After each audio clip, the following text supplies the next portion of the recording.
Welcome back. We will continue our tour in this Chinese culture show. It's commonly known that China has a long history and glorious culture, including philosophy, art, crafts, and so on.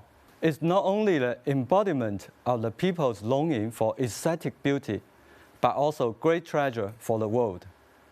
China is one of the world's most ancient civilizations, and it has recorded history of nearly 5,000 years.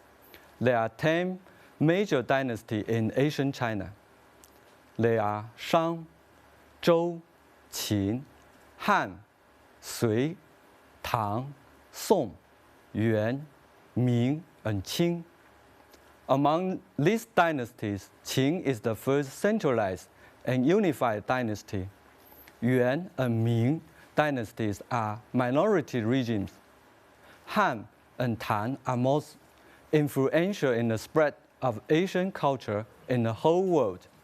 Ancient China also is called the Han and Tang Empire, Han-Tang 帝国. Today, most of Chinese are Han people, Hanzu, and Chinese language is referred to as Hanyu. Literary meaning is language of the Han.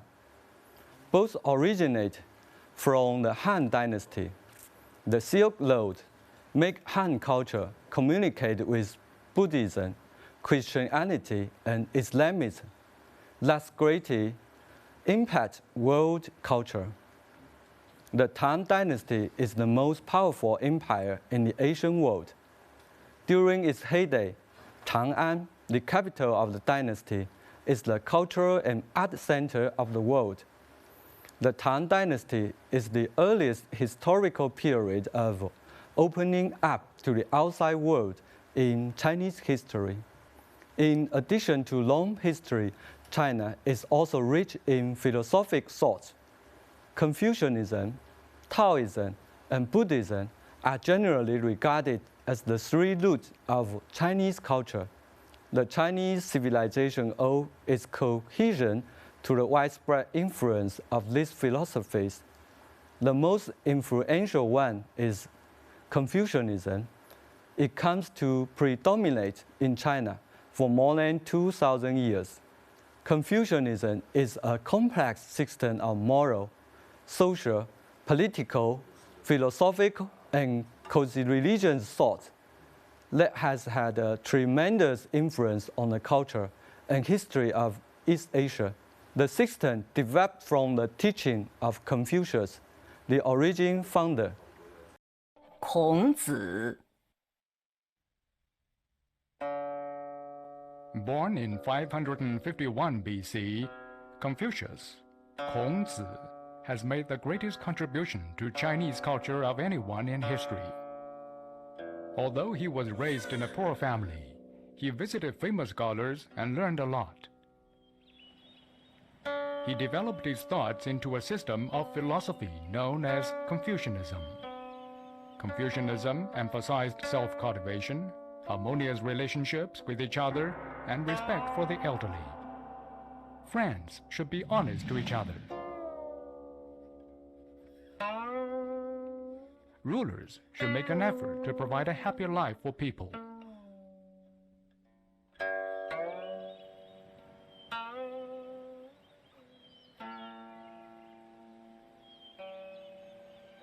He was a great teacher as well, and promoted education for ordinary people.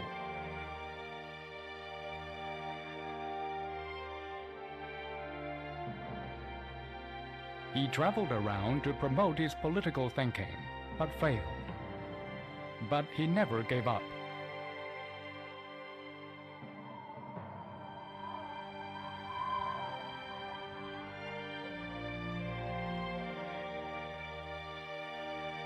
Kong Zi is a great Chinese spiritual leader.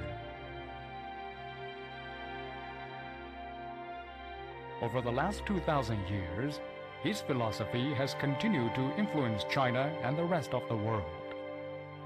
It is also regarded as the symbol of Oriental culture. The virtues of Confucianism include humanity, 人, righteousness, 义, ritual, 理, knowledge, 智, integrity, 信.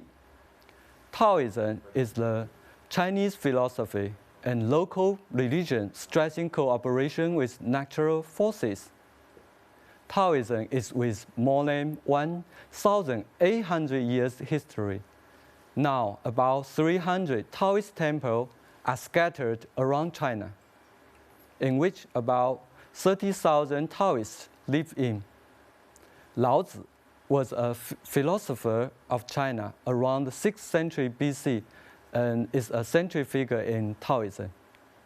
Wu Wei is a central concept in Taoism. The literal meaning of Wu Wei is without action. It's often expressed by the paradox Wu Wei Wei, meaning action without action or effectless doing. The yin-yang theory is also interesting. Please look at the yin-yang symbol.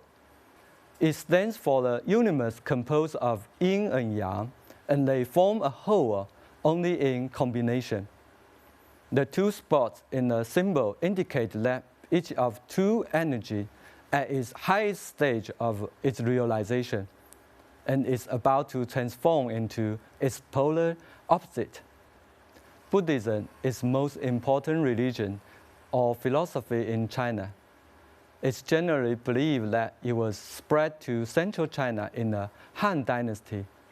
During its development in China, it has a profound influence on traditional culture and thought. One of the 4 literary classics, Journey to the West, is based on a Buddhist pilgrim's story, Xuan Zhang. The monk searched for the real Buddhist scripture by traveling to India and translated the text into Chinese. He returned to China after 17 years. These stories are known for both young and old in China. Next, let's look at Chinese art. Calligraphy occupied an important position in the art field.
Now let's write a Chinese character.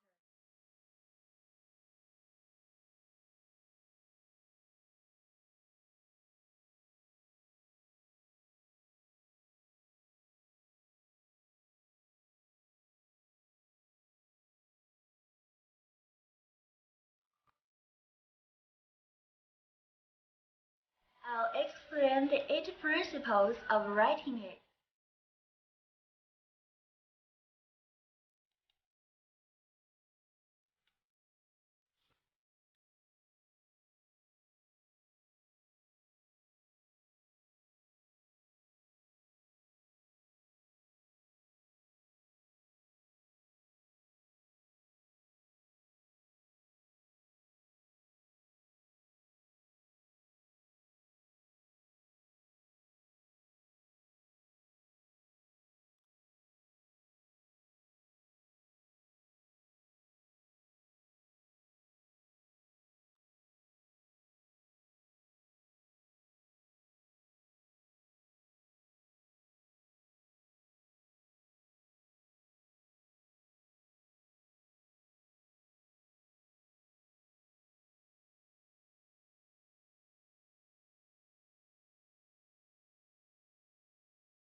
the Chinese saying, the handwriting reveals a person, 字如其人, is directly related to calligraphy. It's not only a means of communication, but also a means of expressing a person's inner world in an aesthetic sense. Basically, there are 5 categories of Chinese script: the seal form, 篆书, the official form, 隶书, the cursive form, 草书, the regular form, 楷书, and the running form, 行书. Can you tell these different forms of script? Do you know how to read this script? 家和万事兴. It means everything will be prosperous if the family is in harmony. For calligraphy trainees, there are some necessary tools which are also called 4 treasures of study, including brush, ink, paper, and inkstone. The best of each of these items is represented by 湖笔, Hui ink stick, 宣 paper, and Duan ink stone. Another splendid tradition art is Beijing opera. It has a history of more than 200 years. Originally, the opera is a form of local theater. It then spread across the country and becomes the national opera. Singing, recitation, acting, and acrobatic fighting are the 4 artistic means and the 4 basic skills of Beijing opera. Each action by the performer is highly symbolic. Feelings and ideas are often expressed through these symbolic motions. The characters of Beijing opera are classified according to gender, age, disposition, profession, and social status. There are 4 major roles in Beijing opera today: 生, 旦, 静, and 丑. We can see these roles in the right picture. There are 2 ways to distinguish a character's personality or role type. The first is to understand the color code of the painted face. The second is to distinguish the lines and patterns drawn on the face. Traditional Chinese medicine, TCM, is also one essential part of Chinese tradition. TCM's view of body puts little emphasis on anatomic structure, but is mainly concerned with the identification of functional entities, which regulate digestion, breathing, aging, and so on. Health is perceived as harmonious interaction of this entity and the outside world, while disease is interpreted as disharmony in interaction. TCM has been used in China more than 2,000 years. TCM practice are a common part of medical care throughout East Asia, but are considered alternative in the Western world. Hua Tuo is probably the most well-known TCM doctor in China. Hua Tuo was the first known Chinese doctor to use anesthesia during surgery. He created a bodybuilding exercise called 5 animal exercise. It's based on the movement of tiger, deer, bear, ape, and crane.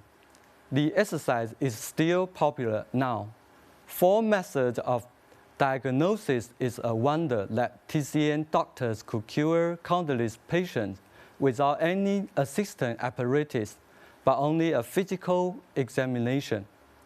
The 4 methods of diagnosis consist of 1. Watch the situation of patient's body. 闻, listen to the sound of patients. 问, ask the patient for the body situation. 切, feel the pulse of patients. Other methods of treatment in TCM include herbal medicine, acupuncture, moxibuction, cupping, massage, food therapy, guasa, exercise therapy. Have you tried this before? China is progressing at a rapid rate, and new buildings, shops, and hotels are springing up virtually every day. Like many other countries, China once suffered from pollution, traffic, congestion, and overcrowding. However, it's a country undergoing enormous change and is one of the most dynamic and interesting places to live today. Living in China, we cannot skip its clothing culture. The basic feature of traditional Chinese clothing are cross-collar, wrapping the right lapel over the left, tying with sash, and a form of blouse plus skirt and long gown. These features have been preserved for thousands of years. Nowadays, however, most of Chinese wear modern clothes in our daily life, not much different from the Western counterparts. Traditional attires are only worn during certain festivals, ceremonies, or religious occasions. Chinese people are always proud of our eating and drinking culture because 饮食, food and drink, is more than eat or what to eat. It contains lots of cultural content. Chinese cuisine includes a variety of different flavors due to China's vast geography and diverse nationalities. Local dishes with their own distinctiveness can be roughly divided into 8 regional cuisines. Due to the development of food industry, in each Chinese city you can try all these regional cuisines. There are many traditional festivals in China: Spring Festival, Tomb Sweeping Festival, Dragon Boat Festival, Mid-Autumn Festival are most celebrated ones. Among them, Spring Festival and Mid-Autumn Festival are the most important to modern Chinese people nowadays. Spring Festival is also called Chinese New Year. It's like the Christmas in the West. And the Mid-Autumn Festival is a bit like the Thanksgiving Day in America. Double Ninth Festival is for elderly citizens, and Double Seventh Festival is for lovers. Though the lifestyle of Chinese people have kept changing over the years, the importance of this traditional festival in Chinese lives have not faded. Some festivals have even been added to modern style elements, which give the festival a more vivid life. House is of great significance to Chinese people. People regard house as a place to settle down and have a sense of belonging in the world. For many young people, house symbolizes wealth and achievement, so every young Chinese wants to have their own house. The housing market is becoming more and more open and mature, but the house price is still high. So the government sets its goal to ensure everyone lives in adequate quality housing at a price even young people can afford. China has a well-developed public transport. Not only ordinary families can own private cars, they can also ride share bikes and call online riding-hailing service, making life more convenient. Driverless vehicles are also available in the market. When you need to travel, you can choose high-speed train, plane, or bus. In cities, you can choose subway, bus, or bike. As China has stepped into the era of digital economy, there are all kinds of apps available. They can help you deal with many basic necessities, including shopping, accommodation, food, health, and banking. In recent years, a number of China's technological innovations have been making their moves in the life. Among them, four stand out with a reputation of China's 4 great new inventions. They are dockless shared bicycle, high-speed rail, mobile phone payment, and e-commerce. Like 4 great inventions in history, these new inventions have made the life of the public more and more convenient. Great inventions. China. Papermaking, gunpowder, printing, and the compass. These four inventions have been recognized as catalysts for great civilizations. The focus on these four discoveries and inventions as the most important were not made by the Chinese, but by foreign scholars.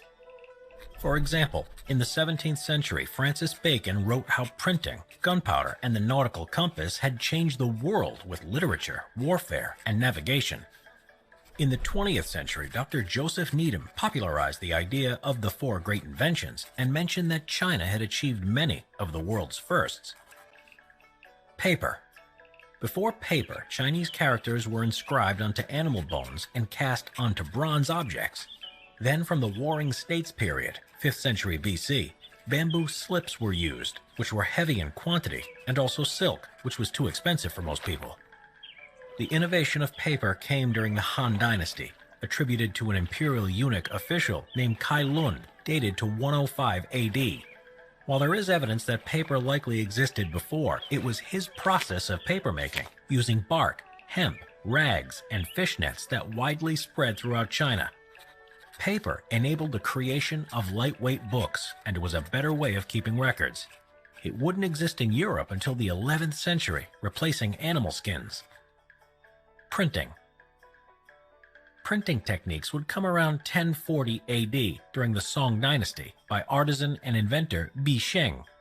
This is recorded in Dream Pool Essays by Chinese scholar official Shen Kuo. While woodblock printing had existed in China centuries before, Bi Sheng had invented the first movable type printing press. This was centuries before Johannes Gutenberg would invent a metal version in Europe.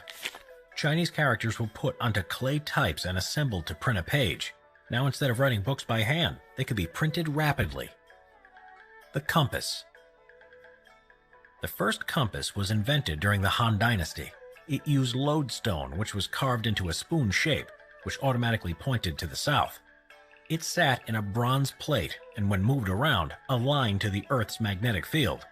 This compass was not used for navigation, but for harmonizing people's lives and environments. By the Song Dynasty, compasses consisting of a magnetized needle in a bowl of water were being used for navigation on ships.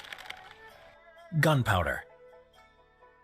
Gunpowder was discovered by alchemists during the mid to late 9th century in their search for an elixir of immortality. But it's from the later Song Dynasty that we have the earliest written record. It was composed of charcoal, saltpeter, and sulfur. It was found that an explosion could be created from certain proportions of these chemicals. When the military learnt of this, they developed weapons such as the fire arrow, which were used against their enemies. These four inventions in science and technology are the famous four, but many others contributed to the advancement of Chinese society and when eventually introduced the Western world. From the change of food, clothing, housing, and travel, we can clearly see the rapid development of society. But living in China, one needed to pay attention to some core values. First of all is lian. Lian can be translated into face in English, which is one of the most important cultural traits of Chinese people. Giving face, giving due respect is a very important concept in China. One must give appropriate respect to others according to their rank and seniority. For example, in some social occasions, Chinese often avoid saying no to save face for others. Words such as 不方便, inconvenient, 太困难, too difficult, or 或许, maybe, are synonyms of no in Chinese culture. In general, Chinese prefer indirect communication. We make significant use of nonverbal communication, such as implied acts, hidden cues, or indirect symbols. Like many Europeans or Americans, Chinese are not open in conversation about private affairs, but salary, marriage status are not private at all for many Chinese. For example, I will not be annoyed if someone asks me, how much do you earn each month? Or are you a single dog? Well, then can I ask, how much do you spend each month? China is a collectivist cultural country, while it's also fair to say that Chinese society is generally collectivist. Chinese pay more attention to the protection of the interest of the group, and the individual's interest is to be integrated into the interest of the group. Our ideal for collectivist society is one for all for one. In Chinese, 我为人人，人人为我. Chinese culture is typical high context culture. That is to say, Chinese rely on nonverbal communication rather than language. Much information is contained in the nonverbal part of a message. For example, we prefer indirect ways when expressing ideas. We like to deal with problems in a flexible method. Many Chinese will keep sadness and pain only to themselves. Such culture is economical, fast, and efficient, but it takes a long time to learn. Modern China is one of the most vibrant countries in the world. It's a most creative country and has a long tradition to review. Like the Forbidden City, there is a dimension that is beyond imagination, but it also embraces the latest high technology.